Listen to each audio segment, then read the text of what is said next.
अस्सलाम वालेकुम नाज़रीन, मां कलसूम किचन मां तव्हां सां गॾु। अॼु असां पंहिंजे किचन में ठाहे रहिया आहियूं शनवारी कढ़ाई।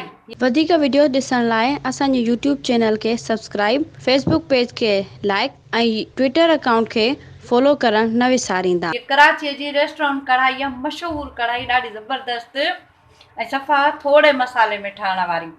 जेके शयूं मूंखे खपनि थियूं इन लाइ, मुंहिंजी 1 किलो मुर्गी आहे, हॾीअ वारी, जीअं आम मुर्गी असां वठंदा आहियूं उअं ई, ऐं 1 किलो खां घटि आहिनि टमाटा हिन में घटि पवंदा आहिनि।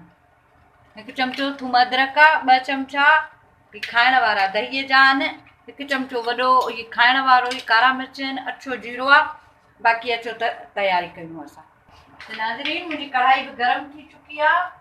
मां हिन में विझां थी तेल। तव्हां जेको बि इस्तेमालु तेल कयो था, घी कयो था। त नाज़रीन, मुंहिंजो तेल गरम थी चुको आहे। मां हिन में विझंदसि मुर्गी ऐं हिनखे कंदासीं पाण फ्राई सुठे तरीक़े सां, एतिरे क़दुरु जो हिन जो कलर जेको आहे चेंज थींदो जेसीं ताईं न, पाणे खे बि ख़तमु थी वेंदो ऐं गोल्डन फ्राई थी वेंदो। त नाज़रीन, हीअ ॾिसो मुर्गी फ्राई तक़रीबन थी चुकी आहे। हाणे मां हिन में विझंदसि थूम अदरक, जेको कुटे रखियो हो सुठे तरीक़े सां। थूम अदरक भुॼी वेंदी ऐं बाक़ी जेका चिकन में मां मुर्गीअ में कसर हूंदी उहा ख़तमु थी वेंदी। जेको आहे थी वई आहे।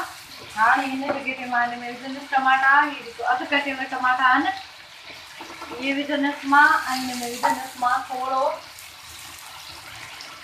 पाणी, त जीअं मुर्गी जेको आहे सो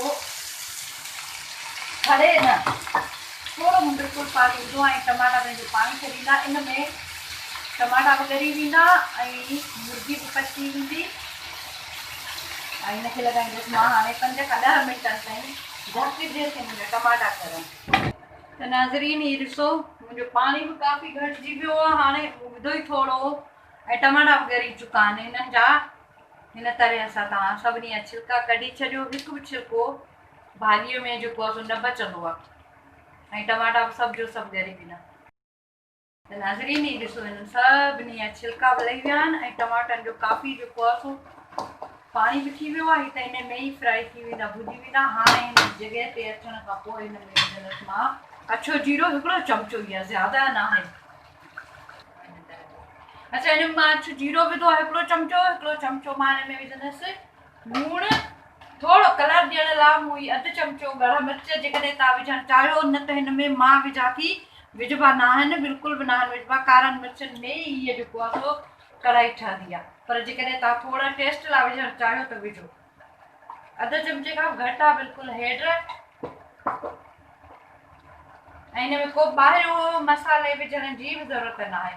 1/2 चमचो गरम मसालो आहे मुंहिंजो ऐं 1/2 चमचो जेको आहे सो सुका धाणा आहिनि ऐं हीअ आहिनि कारा मिर्च ऐं हीअ आहे दहीअ जा 2 चमचा आहिनि, जेके तव्हांजे साम्हूं कढी रखिया आहिनि। दही बि हिन में ज़्यादा न पवंदी, बिल्कुलु बि न। ऐं हाणे हिनखे मां वरी ढकणु लॻाईंदसि तेसिताईं जेसिताईं हिन जो ई पाणी जेको आहे सो ख़तमु ई थी वेंदो 2 मिंटनि में बिल्कुलु। त नाज़रीन, हीअ ॾिसो मुंहिंजी कढ़ाई बिल्कुलु तयारु आहे। हिन में न टमाटो आहे न कुझु आहे, सिर्फ़ु हिन में हल्की ग्रेवी थींदी आहे, ॿियो कुझु बि न। हिन में विझंदसि मां हाणे कावा मिर्च, जेके मूं कटे धोई करे रखिया आहिनि। इहे बि तव्हांजी पसंदि ते डिपेंड था कनि। अगरि तव्हांखे पसंदि आहिनि त विझो, न आहिनि पसंदि त भले न विझो, को मसइलो कोन्हे को इहो बि।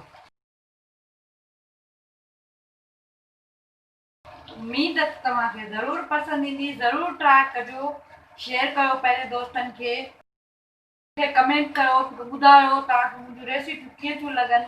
अगरि तव्हां पहिरियों दफ़ो ॾिसे रहिया आहियो त ज़रूरु मूंखे सब्सक्राइब कयो। दुआउनि में यादि कजो। सदाईं गॾु। अल्लाह हाफ़िज़।